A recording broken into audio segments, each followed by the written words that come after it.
अस्सलाम वालेकुम दोस्तों, क्या आप लोगों ने कभी सुना है कि मूली से हम अपनी स्किन को वाइट कर सकते हैं? अगर आप लोगों ने नहीं सुना तो आज मैं आप लोगों को ये हकीकत, ये ख्वाब जो है ये मैं सच करने वाला हूँ। क्योंकि मूली ये रही दोस्तों, इसमें दोस्तों कसीर तादाद में एंटीऑक्सीडेंट पाए जाते हैं जो कि हमारी स्किन के लिए बहुत फायदेमंद होते हैं, जो कि हमारी जल्द को वाइट करते हैं बहुत तेजी के साथ। तो इसका आज इस्तेमाल होने वाला है, ये हमारा मेन इंग्रेडिएंट है। इससे हम स्किन वाइटनिंग एक क्रीम आप लोगों को बनाना सिखाएंगे। डे एंड नाइट क्रीम है, जिस वक्त आप लोग चाहें इसको इस्तेमाल कर सकते हैं अपने चेहरे के ऊपर। आप लोगों के चेहरे के अंदर से जितना गर्दो गुबार होगा, मट्टी, डस्ट, ये वो जो कुछ भी है इंशाल्लाह बिल्कुल रिमूव हो जाएगा विद इन 10 डेज। 10 दिनों के अंदर अंदर आप लोगों का चेहरा बिल्कुल तमाम तर प्रॉब्लम से छुटकारा हासिल कर लेगा। तो आइए चलते हैं, इस रेमेडी को तैयार कर लेते हैं। थोड़ा सा प्रोसेस लंबा है, लेकिन ये है कि आप लोगों ने स्टेप बाय स्टेप सारा कुछ देख लेना है ताकि कोई स्टेप स्किप ना हो जाए या कोई चीज मिस ना हो जाए। तो सबसे पहले हम लोगों ने इसको छील लेना है, पील ऑफ करना है। इसकी जो बाल छल है, ये छिलका है, ये हम उतार लेंगे। ठीक है, ये हमने दोस्तों इसको पील ऑफ कर लिया है। ठीक है, नेक्स्ट प्रोसीजर इसका ये होगा कि हम लोगों ने इसका पेस्ट बनाना है। आप लोग चाहें तो इसको ब्लेंडर में भी ब्लेंड करके इसका पेस्ट निकाल सकते हैं, लेकिन मेरे पास इतना टाइम नहीं है, तो मैं यहाँ पर इस चीज का यूज करूंगा। तो इसको हम पहले छील लेते हैं, इसका पेस्ट बना लेते हैं। ठीक है, तो ये रहा दोस्तों, हमारे पास ये पेस्ट तैयार हो चुका है। अब हम इसको स्क्वीज करेंगे तो हमारा पानी जो है वो हमारा निकल आएगा, हमें जो नीडेड है, जो हमें चाहिए है। ठीक है, हम पानी इसका बेसिकली निकालना चाहते हैं। ठीक है, ये एक कटोरी लेंगे, इसमें हम इसका जो पानी है वो सेपरेट कर लेंगे। ठीक है, इसको इस तरह से पकड़ेंगे और स्क्वीज करना है हमें।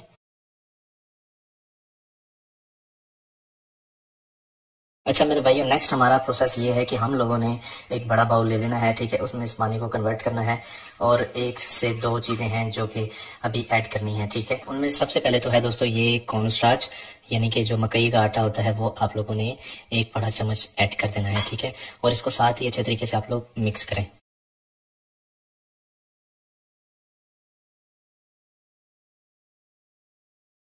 इसमें आपने कोशिश ये करनी है कि लम्स बिल्कुल भी ना बने, वरना आप लोगों की जो क्रीम है वो स्मूथ नहीं बनने वाली। ठीक है,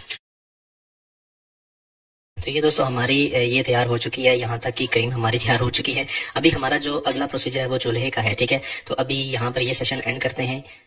मेरे भाइयों, नेक्स्ट आप लोगों ने ये करना है कि ये जो हम लोगों ने बना कर रखा था, ठीक है, ये आप लोगों ने इसमें शामिल कर देना है अच्छी तरीके से मिक्स करके। और ये देखें डालते साथ ही, क्योंकि पतीला गर्म था, तो ये क्रीम सी तैयार होने लग पड़ी है। ये जैसे ही गाढ़ी होगी तो हम लोगों ने चूल्हा बंद कर देना है। बिल्कुल हल्की आंच रखनी है, ज्यादा तेज आप लोगों ने आंच को नहीं रखना।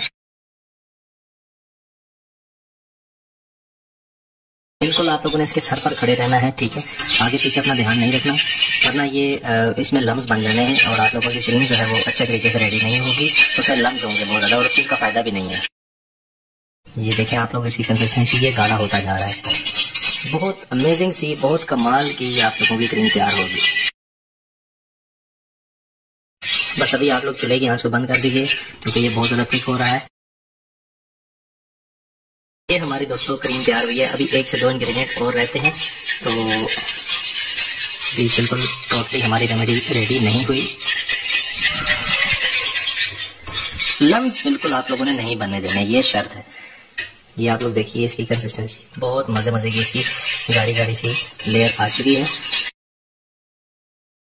ये हो चुकी है दोस्तों, हमारी क्रीम तैयार हो चुकी है। ठीक है, इसको हम बाउल में डालेंगे और नेक्स्ट मैं आप लोगों को बताता हूँ कि नेक्स्ट इसमें क्या ऐड होगा। अच्छा मेरे भाइयों, ये आप लोग देख सकते हैं, ये हमारी क्रीम तैयार हुई है। ठीक है, ये मैं आप लोगों को इसकी कंसिस्टेंसी दिखा सकता हूँ। ठीक है, ये बहुत थिक सी कंसिस्टेंसी है। अब इसके अंदर आप लोगों ने दोस्तों तकरीबन 3 चम्मच दूध के शामिल करने हैं। मिक्स करें इसको। तो ये आप लोग देख सकते हैं, ये हमारी क्रीम तैयार हो चुकी है।